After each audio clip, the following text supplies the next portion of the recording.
learning loss, staffing shortages, construction progress. Today, Guilford County School Superintendent Dr. Whitney Oakley is talking one-on-one with us about those topics, and she's answering your questions. Text in what you want to know. 336-379-5775. Your questions are anonymous.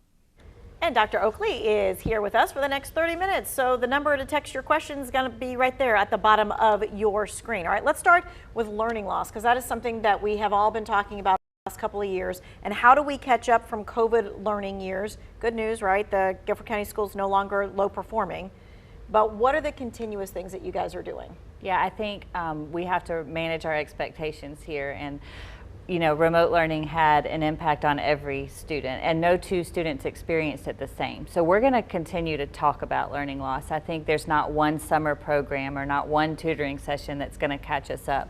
But what we can know is that kids are taking advantage of the help we're giving. So evening learning hubs in high schools, we doubled the number of students who were tutored last year. Students are taking advantage of the help, and it's paying off. As you said, since the last time I was here, we're no longer designated as a low performing district.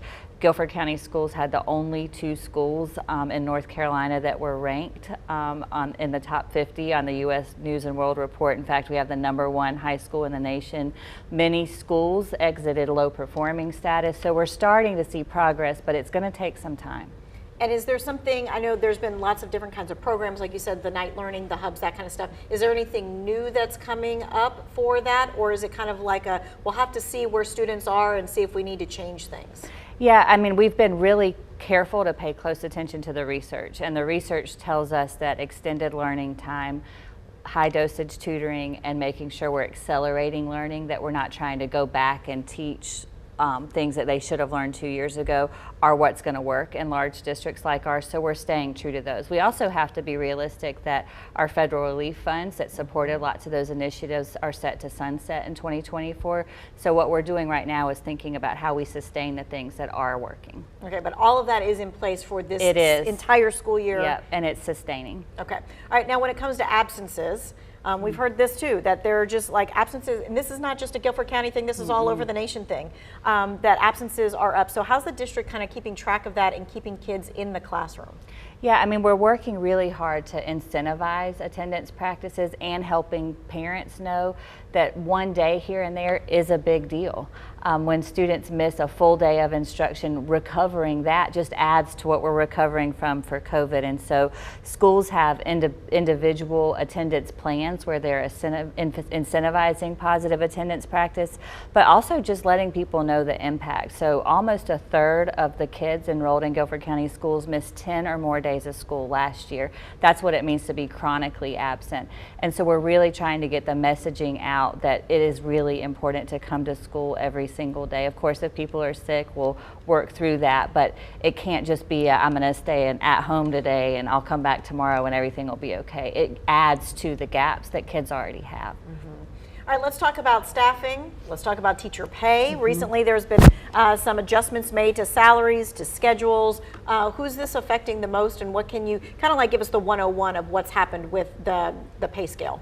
Sure. So I think the biggest piece to pay attention to is we had to wait for the state budget to pass to be able to put these salary increases in place. We are grateful to our partnership with the county commissioners who have funded part of the classified salary increase, and those are our frontline workers. We cannot do school without them. Our bus drivers, our school nutrition staff, our teacher assistants, office supports, treasurers, things like that.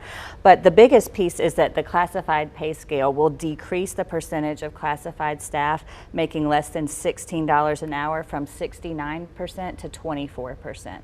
So this is a meaningful pay increase. Things are more expensive. It's hard for people to put food on the table, and we need to show value. We have a long way to go legislatively in making sure people get what they deserve, but this is a first step in that direction. Of course, the state budget also include a 4% salary increase for our teachers, our instructional certified staff, so that's also happening now, and our Board of Education just approved a one-time retention bonus. So all of that will happen throughout the end of this month through the middle of November, and those payouts are retroactive to July 1st. And how nice is that they're going to be getting that like right before like Christmas break and all that other kind of stuff Exactly. too, and retroactive. Okay. Yes. Now, when it comes to staffing, where does the district stand with vacancies? At the beginning of the school year, it was like every single district was looking at bus drivers and teachers and things like that and going, how are we going to get these spots filled? Yeah, so we have stabilized on the teacher vacancies. We still see the common trends where math, exceptional children's teachers are harder to find. We still hover around the 60 mark for bus driver vacancies, and so many bus drivers are running 3 different tiers of bus routes, but we have been able to stabilize that piece in terms of our teacher shortages. We did have some shifts with teacher positions just because those positions follow students. So there are some schools where not as many students as expected showed up, and some schools where more students than expected showed up, and around the 20th day of school is when that work happens. But otherwise, the teacher vacancies have stabilized and we're in a good place. Okay, we're going to take a quick break. We're going to be taking your questions when we come back. We're also going to be talking about renovations and repairs for schools and where we are with that timeline as well. We'll be right back.